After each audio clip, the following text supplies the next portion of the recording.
It's almost poetic how fast things can change in the online world. Once hailed as a trailblazer in edgy internet commentary, iDubbbz has undergone one of the most puzzling transformations we've seen from a content creator. Not because he changed, but because of the way he handled it. In the early days, iDubbbz, real name Ian Carter, built a reputation on sharp wit, boundary-pushing humor, and brutal takedowns. His Content Cop series was legendary, setting new standards for how creators called out problematic behavior. He was the anti-hero of YouTube, willing to say and do what others wouldn't. But fast forward to today, and that same creator is being dissected by others in the commentary scene, not for standing up to hypocrisy, but for embodying it. A recent example? A video by YouTuber Willy Mac Show titled iDubbbz Is Unironically Evil. While the title may sound over the top, the content isn't. It presents a case-by-case breakdown of actions and contradictions that reveal something many have started to suspect, that iDubbbz may have moved away from edginess, but what's replaced it isn't empathy, it's ego. One of the core themes Willy brings up is how the internet has flipped narratives upside down. Ethan Klein, for instance, another former edgelord turned reformed creator, is now routinely labeled as a harasser by some corners of the internet, despite the fact that the harassment against him has crossed lines far beyond any reasonable standard. Let's take a look at the facts. Ethan and his family have reportedly received human skulls in the mail. His children have been targeted with grotesque comments. People have gone as far as publicly wishing violence on his kids, including horrifying lines like wanting to swing them by the legs into an oak tree. That's not edgy. That's psychotic. And while Ethan certainly has his fair share of controversy, no one's denying that, it becomes surreal when the narrative being pushed is that he's the harasser, that he's the one going too far, while people openly share fantasies of harming his family. And yet, iDubbbz, Hasan Piker, and others in this circle act as if Ethan is the moral villain in this dynamic. There's a quote from Ian's past content where he mocks the concept of empathy as a performative trait. And it seems like that's exactly what's happening now. The empathy they preach isn't about compassion. It's about control, about curating a brand, about being liked by the right audience. Which begs the question, did iDubbbz ever change? Or did he just trade one mask for another? Because when you shift from edgy truth-teller to self-righteous gatekeeper, but still allow your fans to harass others on your behalf, it's not growth. It's just manipulation dressed up in virtue. Let's pivot to another major point in Willy Mac's video, one that's less about iDubbbz himself and more about the company he keeps. And no name comes up more often than Hasan Piker. Hasan, for those unfamiliar, is a former Young Turks contributor turned political Twitch streamer, known for mixing progressive commentary with personal rants and reaction content. His brand is built on passion, lots of yelling, plenty of memes, and a constant barrage of takes that sound convincing, until you examine them. One of the most glaring moments of dishonesty exposed by Willy Mac is when Hasan completely misrepresents what Ethan said in a debate. The moment is simple. Ethan makes a comment about Jewish heritage in the Middle East, a historically grounded statement. There are centuries of records of Jewish communities existing throughout the Middle East, in Iraq, Iran, Egypt, and beyond, well before the State of Israel even existed. But Hasan hears that and responds as if Ethan said Israeli heritage in the Middle East, and then launches into a tirade about colonization, genocide, and apartheid. And it's not just a semantic mistake, it's a full-blown misrepresentation. After rambling for several minutes, Hasan ends up admitting that Jewish heritage in the Middle East is, in fact, valid, which is, surprise, exactly what Ethan said. Let's break this down like a classroom exercise. If someone says, "I like vanilla ice cream," and your response is, "How could you say chocolate is the best flavor? That's insane," followed by, "Well, vanilla is actually good, though. You didn't make a point. You just misheard, got mad, then circled back around and accidentally agreed." That's what Hasan did. And what makes it worse is that he did it on stream, in front of tens of thousands of viewers. and they largely went along with it. Sure, a few chatters pointed it out, but many others just nodded along, either because they missed the original statement or because they're so used to Hasan's cadence that they assume he must be right. And that's the deeper issue. Hasan's delivery style, aggressive, confident, rapid-fire, makes it hard to interrupt, even when he's wrong. But when you're wrong and you're loud about it, you're not being brave, you're gaslighting. And to be clear, this isn't about defending Ethan Klein or endorsing everything he says. It's about truth, about basic intellectual honesty. If you're in a political space, especially one where you present yourself as a truth-teller, then twisting someone else's words to fit your own narrative isn't just a mistake. It's a strategy, a dishonest one. Now let's talk about one of the most ridiculous yet telling parts of this whole debacle: the hypocrisy of moral branding. If there's one thing that's become part of Hasan Piker's image, it's virtue signaling. Whether it's boycotting companies, condemning governments, or highlighting global injustice, he's often front and center, dramatically declaring which brands, corporations, or entire nations are morally bankrupt. You've probably seen it. I'm never buying from this place again. Or anyone who supports X is complicit. And at first glance, sure, that seems like an ethical stance. Nobody wants to support unethical practices. But what happens when those stances aren't applied consistently? What happens when someone publicly condemns a company and then secretly indulges in it? That's where this next situation comes in. In a recent stream, Ethan Klein called Hasan out for drinking a Dr. Pepper during a political discussion, asking a simple question. Isn't Dr. Pepper owned by a company on the BDS list? Now, for context, the BDS, Boycott, Divestment, Sanctions movement, urges people to avoid companies that are seen as supporting the Israeli government. Hasan has publicly endorsed this cause multiple times. He's criticized others for not adhering to it. But when Ethan asked the question, Hasan's reaction was defensive. First, he denied it. Then he claimed he wasn't sure. Then he said confidently, "No, Dr. Pepper isn't on the list." Spoiler, it is. The parent company behind Dr. Pepper, Keurig Dr. Pepper, has links that are publicly documented. It's not obscure information. A basic Google search would have told him that. But instead of checking, Hasan doubled down. Not because he didn't know, but because admitting it would contradict his entire persona. And this is the point Willy Mac hits hard in his video. Hasan's public image is built on moral superiority. But when it comes time to apply those morals to his own habits, even something as small as a soft drink, he fails. It would have been easy to say, "Oh, I didn't know. I'll look into it." But instead, he chose to lie. On camera. To his audience. Just to protect the illusion. And that's not just embarrassing. It's disingenuous. Because if you're going to hold everyone else to a moral standard, you should at least be honest when you fall short of it yourself. We're not done yet. Because the deeper we go into Hasan's behavior, the more it becomes clear that misinformation isn't a mistake. It's a tactic. Let's rewind to another example that Willy Mac brings up. This one involves a false claim about two other creators, Lonerbox and Destiny, who were accused of going on a paid trip to Israel funded by the Israeli government. Hasan repeated that claim multiple times on his stream. He used it to question their credibility. He used it to undermine any criticisms they had of him. He used it to frame them as shills. But here's the kicker. The claim wasn't true. It originated from a joke account on Twitter that later admitted they had fabricated the whole thing. They even clarified that it was satire, not a leak, not a source, not a tip, just a made-up post. And yet, Hasan kept repeating it. He doubled down, even after people pointed out that the original source had confessed it was fake.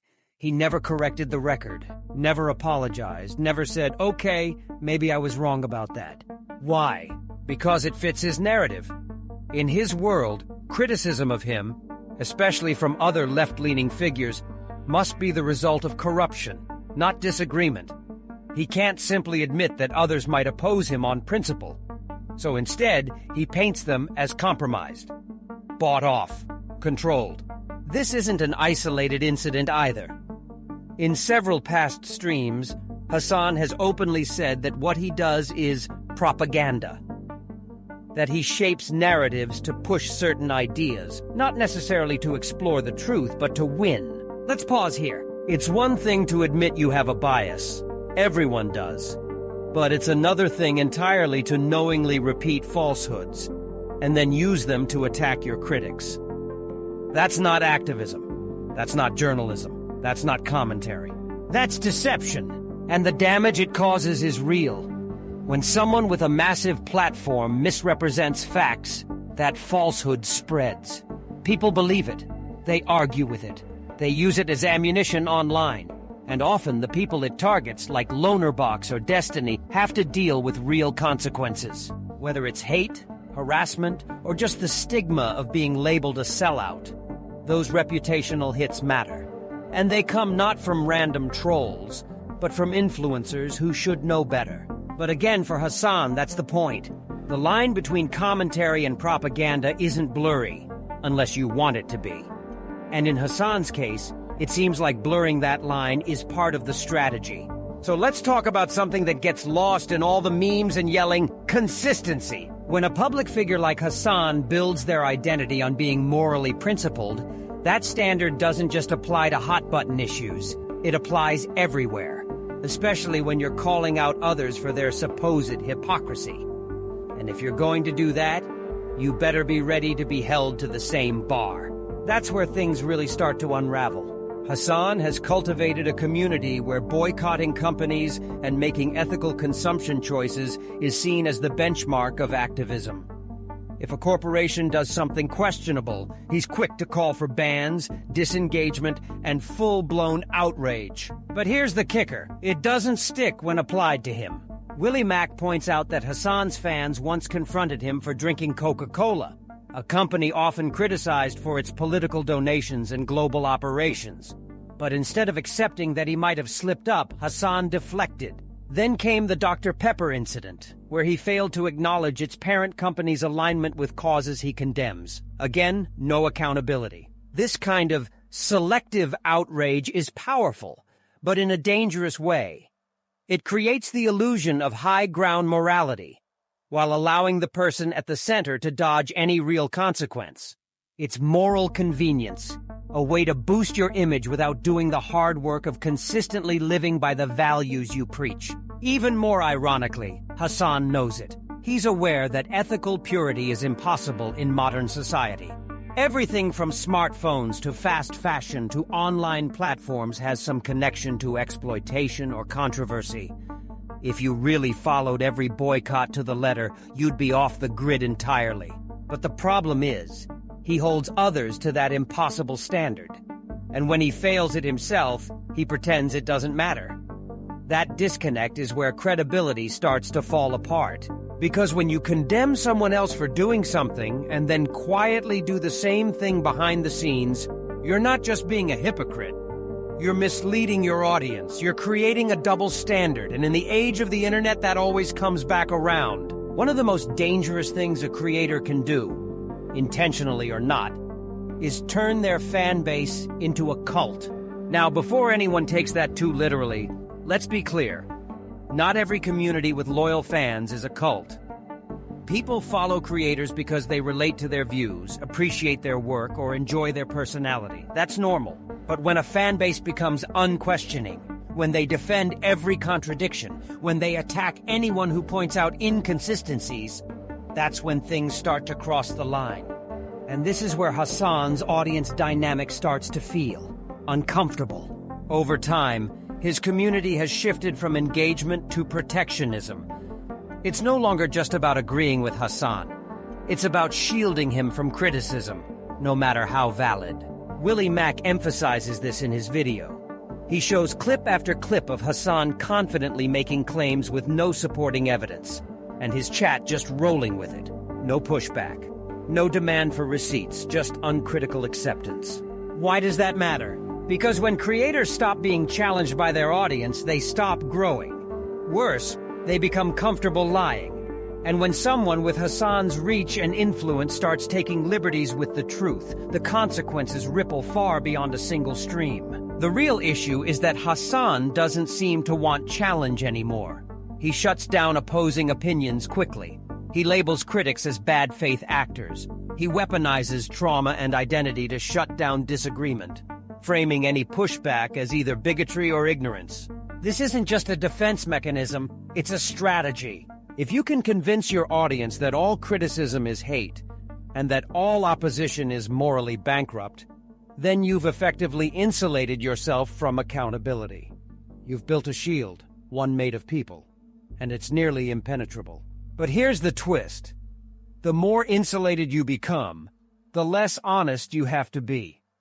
The less honest you are, the more disconnected from reality you get. And eventually, the person who once positioned themselves as a truth-teller becomes the very thing they once opposed, a figurehead using loyalty, not logic, to stay in power. It's not just about Hasan either. This pattern has played out with countless creators, from iDubbbz to others in their orbit. The moment critique becomes betrayal, and followers become defenders. You've stopped being a commentator and started being a cult leader. And make no mistake, the internet always catches on. It might take time, it might take drama, but eventually the mask slips. As we zoom out, a broader pattern starts to emerge, not just with Hasan or iDubbbz individually, but with the entire digital ecosystem they've helped shape. Willy Mac's video isn't just a hit piece. It's a reflection of growing frustration in the community. Frustration with influencers who preach one thing and do another. Frustration with creators who build their platforms on truth and empathy, then lie or mock when they're caught slipping. It's why more and more people, fans, critics, and even former allies, are speaking up. Because once you peel back the performance, there's not much left behind the curtain. iDubbbz's downfall is particularly painful for longtime viewers. This was a guy who once represented raw honesty, who wasn't afraid to burn bridges if it meant exposing BS. But now, he's aligned with people who do everything he used to criticize, and defends them while turning his back on anyone who dares ask questions. And Hasan, for all his talk about being the voice of the people, seems more focused on maintaining a brand than making real impact. It's all about what looks good, what trends, what clips well, not what holds up under scrutiny. These aren't isolated changes. They're signs of a bigger shift in online culture, one where image matters more than integrity, and creators expect blind loyalty instead of honest dialogue. And if that doesn't get called out, clearly and consistently, it's going to keep happening. So what does all this mean? Well, that's up to you. As viewers, we decide what voices we elevate. We decide who we trust, who we call out, and who we let slide. And right now, more than ever, the platforms we engage with need a serious reality check. iDubbbz isn't the same creator he used to be. And maybe that's okay. But when growth becomes a mask for arrogance, and empathy becomes a tool for manipulation, that needs to be called what it is. And Hasan? He might be a powerful speaker, but speech without truth is just noise. Loud, repetitive, and eventually meaningless. This series exists to cut through that noise, to lay things out plainly, to show exactly where the contradictions are, and why they matter. Because if we stop demanding consistency from the people we support, then we're no better than the content farms, echo chambers, and fake gurus we all love to hate. So if you're here for clarity, for accountability, for real commentary, you're in the right place. Thanks for watching episode 19 of the saga. Drop your thoughts in the comments. Subscribe if you haven't already. And share this video if you're tired of watching honesty lose to branding. Let's keep raising the bar, one episode at a time.